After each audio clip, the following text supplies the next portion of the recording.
join us as we trim this really old exposed root elm from the Hutchinsons, I think. Join us.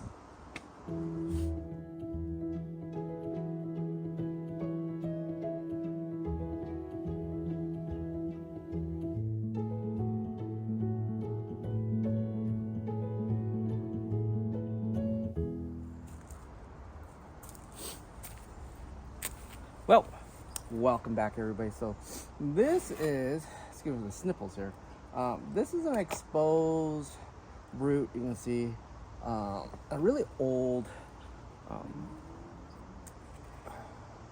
elm that I picked up years ago from, I think this was like 2012, I think 2012, 2013. It was from Bill and Lois Hutchinson when they were moving out of state from California, Orange County area to Pennsylvania in retirement. And I was, I think, number 7 or 8 going into their bonsai sale technically. And most of the big trees were gone already, but this is one of their known Shohin. And I just picked it up. I thought it was really interesting as a tree. What I did is I did cut back most of the really lanky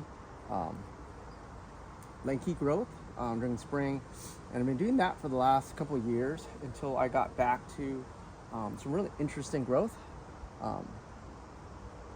So what I'm doing now, let's see, is I'm cutting any of the extended growth back to the second node as best I can in directional pruning, and that's pretty much it with this guy. And it does get really congested and really ramified really easily. I think this is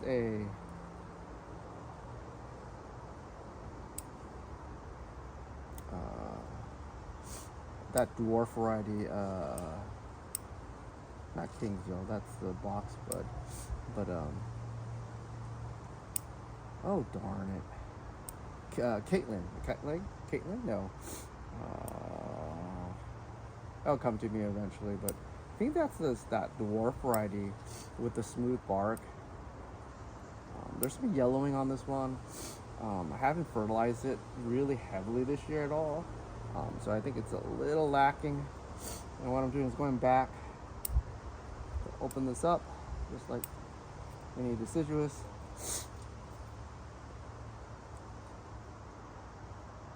This is actually its third haircut of the 2025.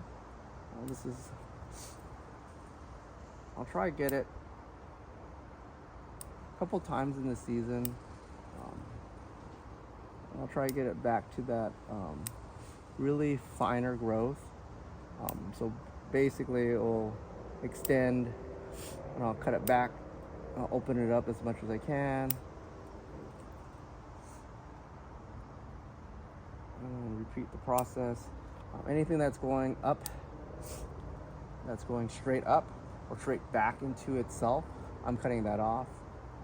And then anything that's really lanky, I'm cutting it back. So you'll spend a good, especially a tree this size, you'll spend a good hour on it, cleaning it out. And then I cleared this side. It was really lanky growth right here. You can see it. So what I did is I just opened it up, and then try to let this fill back in eventually.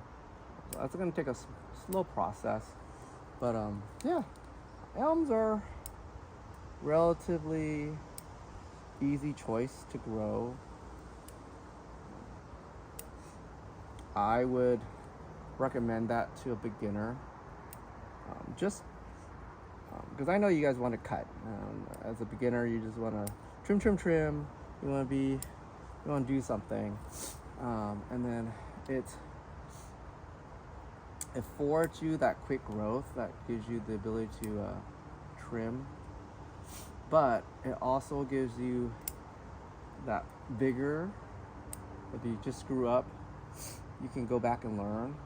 And I've been learning off this tree for a while, so nothing more. And it's a Shohin, so I don't have a full 5 good Shohins. I don't even have a what you call it, a evergreen to do a 5-point display. Maybe one day.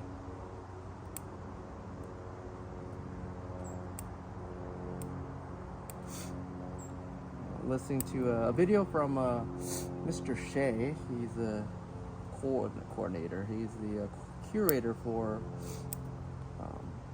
the Huntington, the Chinese garden. And what he does is actually lets it grow and then he opens it back up. Listening to his conversation in Cantonese, it just repeating very similar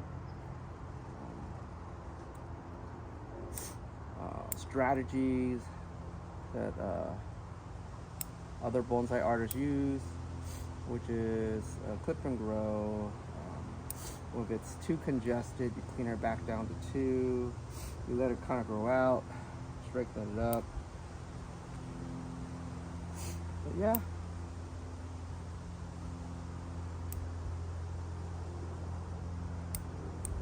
So I did this section here. That took about a couple minutes here. I'm gonna change the camera angle to a time lapse.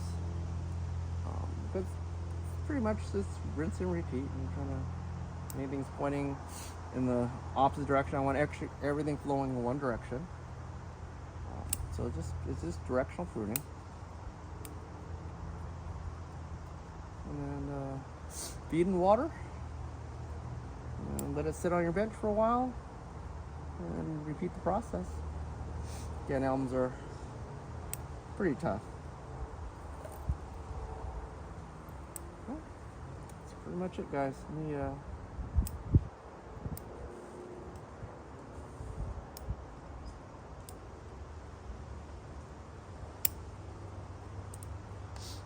me do slow-mo, not slow-mo, a time-lapse, excuse me, to speed this process up for you guys.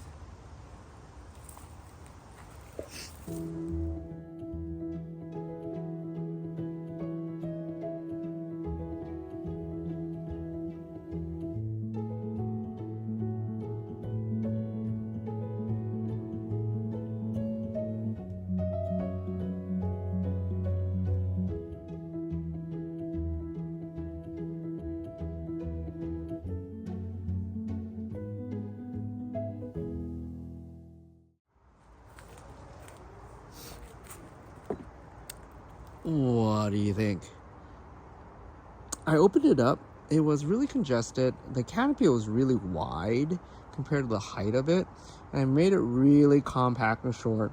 All the long, lanky branches they had, I just took them off. There are some long, lanky branches still, but I'm just kind of cutting it in shape. Front's gonna be somewhere right around there. By the way, this is a Jim Barrett pot that was custom made. This is at the end of his making pots, so it's one of his rare octagonal pots, which was kind of cool.